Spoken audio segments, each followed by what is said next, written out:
I stayed awake all night baking a cake for his birthday, dreaming of the smile he would give me. But when I reached his party, he was already another cake with a girl beside him. And mine remained untouched on the table until the end. I'm writing this at 3 a.m. because I can't sleep. Every time I close my eyes I see her face. Not the angry face from that night, not the tears. The face from earlier that day when she my forehead and whispered, "Happy birthday, baby," before I even opened my eyes. Sarah spent all night baking my birthday cake. I know because I heard her in the kitchen at 2 a.m., humming that song she always hummed when she was happy. The same song she hummed when we first moved in together. When she was excited about something. When she loved me, I pretended to be asleep because I wanted to be surprised. God, I was such a selfish piece of garbage even then. She worked a double shift that week to afford the ingredients for some fancy 3-layer chocolate cake she saw on Pinterest. We were broke. I mean really broke. Ramen for dinner, choosing between gas and groceries broke. But she wanted to make my 28th birthday special. I found out later she used her lunch money for 3 days to buy the good chocolate, the real vanilla extract, the expensive butter. While she was herself to make me happy, I was already planning to meet Jessica at the office party. Jessica from accounting, the one who'd been texting me for 2 months, just friendly workplace banter. I told, Sarah's being paranoid when she asks about it. Sarah never actually asked directly. She'd just get quiet when my phone buzzed. Her smile would fade for half a second before she forced it back. She trusted me completely and I used that trust like a weapon against her. The morning of my birthday, Sarah presented that cake like she was offering me her heart on a plate. 3 layers of perfection. Hand-packed roses. My name written in her careful handwriting with frosting she'd stayed until 4 a.m. perfecting. I know it's not much, she said, biting her lip the way she did when she was nervous. But I wanted to make something special for her. It was beautiful. It was everything. She was everything. And I was already texting Jessica about meeting at the party. The cake is amazing. I love so much. The words came out so easily. I meant them in that moment. I think that's what makes this worse. I could love her and betray her in the same breath. Sarah had to work that night. Another double. She was trying to save for a weekend getaway for us. Just go have fun with work friends, she said. I'll celebrate with tomorrow. She me goodbye with cake frosting still under her fingernails. The office party was at Mike's house. Decent crowd. Open bar. The kind of party where mistakes get made and everyone pretends it never happened on Monday. Jessica looked incredible. She always did. That's what I told later, like her appearance was some kind of excuse. Like I was helpless against a pretty face in a red dress. We started talking by the drinks table. Innocent enough. She laughed at my jokes. Actually listened when I spoke. Made me feel clever and interesting in a way I'd forgotten I could feel. Sarah's so lucky to have, she said, touching my arm. I should have walked away right then. Should have thought about my girlfriend at home, probably falling asleep to Netflix after another exhausting shift, dreaming about our future together. Instead I bought Jessica another drink. No, I've always wondered what it would be like if we'd met first. She whispered later, closer now, her breath warm against my ear. The rational part of my brain screamed warnings. But I was on attention and possibility. On feeling wanted by someone new. Someone who didn't see me in sweatpants eating cereal for dinner. Someone who didn't know about my insecurities and failures and the way I left dishes in the sink. Want to get some air? Jessica asked. I followed her outside like a lamb too. We talked for an hour on Mike's back deck. About dreams and futures and all the things that felt too big for my small apartment with Sarah. Jessica made everything sound possible. Made me feel like I was settling for ordinary when I could have extraordinary. I should probably head home, I said around midnight, but I didn't move. Or, Jessica said, stepping closer, could see where this goes. I knew exactly where it was going. Had known since the moment I followed her outside. Maybe since the moment I decided to come to this party knowing she'd be here. Sarah's working late anyway, I heard say. The words hung in the air like a confession. Like I was already justifying what I was about to do. Jessica smiled and took my hand. I followed her to her car. Followed her to her apartment. Crossed every line I'd sworn I'd never cross. 3 hours later I was driving home with her perfume on my clothes and Sarah's trust still warm in my pocket like a loaded I just fired. The apartment was dark when I got home. Sarah's work shoes by the door, kicked off carelessly the way she always did after a long shift. Her jacket thrown over the chair. The cake still sitting on our tiny kitchen counter, covered carefully with plastic wrap. A note was propped against it. Happy birthday, my love. Can't wait to celebrate properly tomorrow. Sweet dreams. I stood in our kitchen 3am, staring at that cake and that note, and felt something inside my chest. Not guilt. Not yet. That would come later, crashing down like a building collapse. What died was simpler and more fundamental, the version of who deserved the woman sleeping in our bed. The man she thought she was building a with. I the note away and went to bed. Sarah was curled on her side, still in her work uniform because she'd been too tired to change. Her phone was on the nightstand, probably set to wake early so she could make me birthday breakfast before her next shift. I lay there next to her smelling like another woman, and listened to her breathe. She stirred when I got into bed, reaching for me automatically in her sleep. How was the party? She mumbled against my shoulder. Fine, I whispered. Go back to sleep. She my neck softly and settled back into sleep, trusting and warm and completely unaware that the man she loved had just destroyed everything good between us. I stared at the ceiling until dawn, already knowing I'd broken something that couldn't be fixed. The cake sat untouched on our counter for 3 days before Sarah finally ate away, just like I'd thrown away 3 years of her love in one selfish night. Sarah found out 2 weeks after my birthday, not because I confessed. Because I'm a coward who was going to take it to my grave. Jessica told her. Not out of guilt or conscience. Because I tried to end whatever we'd started, and hath no fury like a side piece scorned. I'd been living in this weird bubble where I thought I could just pretend it never happened.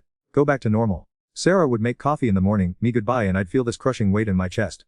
But I pushed it down. Seemed distracted lately, Sarah said one morning, running her fingers through my hair. Everything okay? Just work stuff. I lied, leaning into her touch like a man accepting his last meal. She believed me. She always believed me. Even bought me lunch that day because she thought I was stressed. Meanwhile Jessica was texting me constantly. When can I see again? That was incredible the other night. I can't stop thinking about. I ignored most of them, told I was being responsible. Like ignoring cancer makes it go away. But Jessica wasn't going to be ignored. She started showing places. The coffee shop near our apartment. The grocery store where Sarah and I always shop together. Coincidences that felt more like stalking. Funny running into here, she'd say with that smile that used to make me feel special and now made my skin crawl. I started taking different roads home, different lunch spots, living like a fugitive in my own. Sarah noticed, of course she did. I've been weird for 2 weeks, she said one night, curled next to me on our second-hand couch. Did I do something wrong? The question hit like a physical. Sarah asking if Say did something wrong. Sweet, faithful Sarah who'd worked extra shifts to afford my birthday cake ingredients. No, baby, you're perfect. I'm just going through something. Want to talk about it? I almost broke then. Almost confessed everything. The words were right there, burning my throat. Instead, I her forehead and changed the subject. 2 days later Jessica cornered me after work. We need to talk, she said, blocking my car door. There's nothing to talk about. What happened was a mistake. Her face changed. The flirty smile died, replaced by something cold and calculating. A mistake. That Jessica, I have a girlfriend. I love her. This can't happen again. Love her. She laughed, but it sounded like breaking glass. Didn't love her when we're in my bed. I made a terrible decision. I'm sorry. But it's over. That's when her mask completely slipped. Think can just use me and walk away. Make me feel like garbage. I never meant to pie but meant to her, right? Sarah deserves to know what kind of man she's wasting her time on. My turn to ice. Jessica, please, don't do this. Do what? Tell the truth. I've ever cared about me at all. I did care about. I thought we had something real. But or just another selfish man who wants to have his cake and eat it too. The irony of her words wasn't lost on me. She walked away, leaving me standing in the parking lot with the distinct feeling that my world was about to end. I drove home in a panic, mentally rehearsing how I'd confess to Sarah. How I'd beg for forgiveness. How I'd promise to do better. But when I got home, Sarah was making dinner, humming that same song from my birthday morning. She'd bought ingredients for my favorite pasta dish, probably with money she didn't have. How was work? She called from the kitchen. Fine, I said, watching her move around our tiny kitchen like a dance. She belonged there, we belonged together. How could I destroy this? I chickened out again. 3 days of paranoia. Jumping every time my phone buzzed. Checking Sarah's messages when she was in the shower. Waiting for the drop. It dropped on a Thursday. I was at work when my phone exploded with notifications. Sarah calling, texting, calling again. The first text just said, we need to talk. The second, the third, I know everything. My hands shook as I called her back. Sarah baby, let me explain. Explain what? Her voice was different. Hollow, like she was speaking from the bottom of a well. Explain how slept with Jessica. How lied to my face for 3 weeks. How did? She called me. Told me everything, every detail about birthday night while I was working to pay our rent. The world tilted. I gripped my desk to keep from falling. Sarah please. It didn't mean anything. It was a huge mistake. A mistake. She repeated the word like she was tasting. I stayed all night baking a cake, and went and slept with another woman. I know how this looks. How this looks. How this looks. Her voice cracked. This looks like 3 years of my own, a man who doesn't give about me. That's not true. I love more than anything. She laughed, but it sounded like sobbing.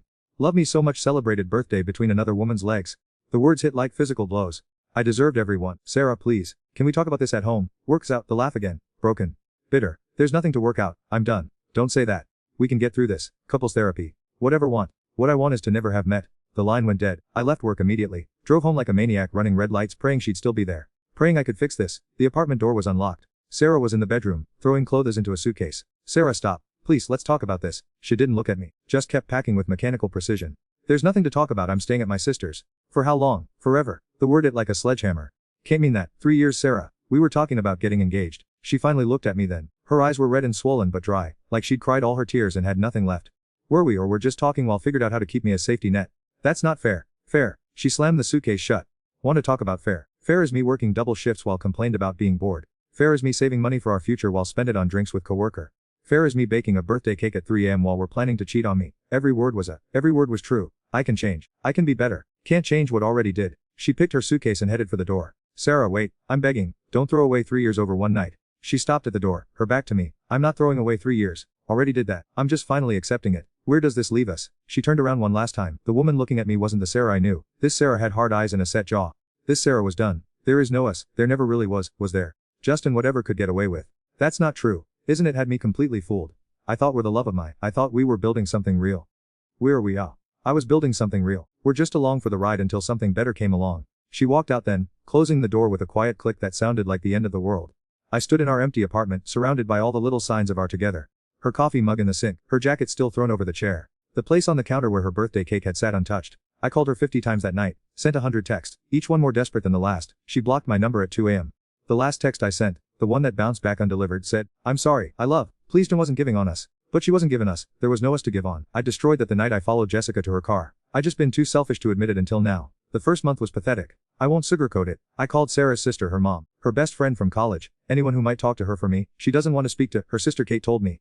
And honestly, good for her. Can't just tell her I'm sorry, that I love her. Love her. Kate's voice was ice. Don't destroy someone law. Used her like a doormat for 3 years and now surprised she finally stood. That's not how it was.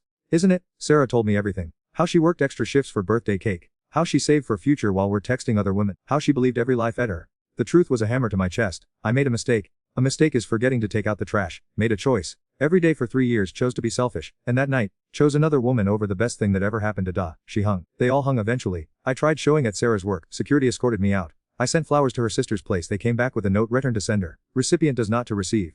I wrote letters, emails. Created new social media accounts when she blocked the old ones. Nothing. Sarah had vanished from my eyes completely as if she'd never existed. Except the reminders were everywhere. Her toothbrush still in the bathroom holder. Her favorite mug in the cabinet. The indent on her side of the bed where she used to sleep. I couldn't bring to pack her things. For weeks, I lived like she might come back any minute. Work became Jessica acted like nothing happened. Like she hadn't nuked my entire for fun. Looked terrible, she said one day, cornering me by the copy machine. Thanks to Die, thanks to me. I didn't make cheat. I didn't make lie. She was right. That was the worst part. She was absolutely right. Destroyed my relationship out of spite. I told the truth. Something we're too much of a coward to do. Ruined 3 years of what? Lying to a woman who deserved better. I did her a favor. I wanted to Jessica. Needed someone to blame besides. But looking at her smug face, I realized something that made my stomach turn. We deserved each other. We were both selfish, manipulative people who used other people's feelings as toys. The difference was Jessica owned it. I was still pretending to be a victim. I quit my job 2 weeks later. Couldn't stand seeing her every day. Couldn't stand the whispers from coworkers who'd heard the story.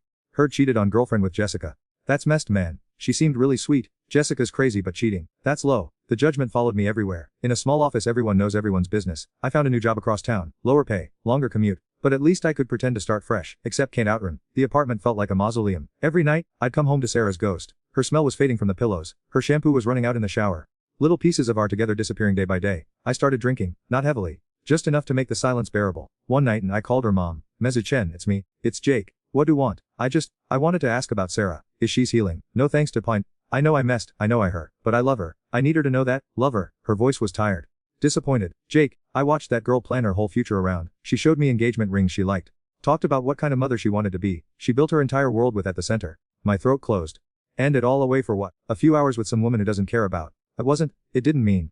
It meant everything. It meant didn't value what had. It meant my daughter's love wasn't enough for her. She was enough. She was everything. Then why wasn't she enough to stop?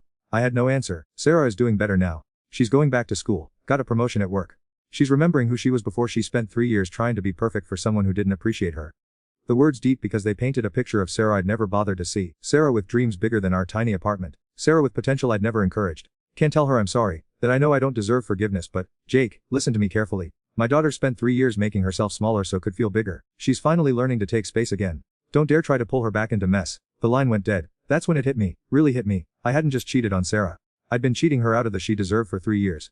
While she was working double shifts, I was complaining about being bored. While she was saving money for our future, I was spending it on. While she was planning our together, I was keeping one foot out the door. The affair wasn't the problem. It was the symptom. I was the problem. 3 months after she left, I ran into her at the grocery store. I saw her before she saw me. She looked different. Lighter somehow. Her hair was shorter. She was wearing a dress I'd never seen, bright yellow like sunshine. She was laughing at something the cashier said. When was the last time I'd made her laugh like that? She turned and saw me. The light in her eyes died instantly. Jake, Sarah, hi, look great. Thank pulp but cold. Like talking to a stranger. How are doing? Are okay? I'm fine. She glanced toward the exit like she was planning her escape. I've been wanting to talk to explain. There's everything to explain. What I did was unforgivable, but if could just die. Jake, stop. Her voice was firm but not angry. Just tired. I don't need explanations or apologies. I needed them 6 months ago. It's never too late to It is, though it's too late for us. I've moved on. The words hit like a physical. Moved on. I'm seeing someone. Someone who actually values what we have. My world tilted. Already. She looked at me like I was insane. Jake, it's been 6 months. And honestly, it took me about 5 minutes to realize I deserved better than what gave me. Sarah, please. What we had was real. Can't just replace 3 years. I'm not replacing anything. I'm building something new. Something honest. With hope. That's not business anymore. I need to know I love. I've always loved. She stared at me for a long moment. When she spoke her voice was gentle but final. Jake loved the idea of me. Love having someone who puts first no matter what, but never loved me. The real me with dreams and feelings that matter. That's not true. When's my birthday? The question caught me off guard. What? My birthday? When is it?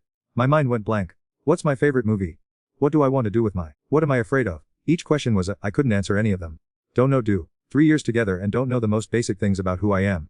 I know love coffee in the morning and hum when happy and so's aren't any Jake. Those are just things I do. Never cared about what was underneath. She was right. God help me, she was right. The man I'm with now. He knows I want to be a teacher. He knows I'm scared of thunderstorms because of something that happened when I was 7. He knows my birthday is October 15th, and he's already planning something special October 5th. How had I not known that? He sees me, she continued. Really sees me. Not just as someone who makes it easier. I can change. I can be that for. No, can't. Because don't want to.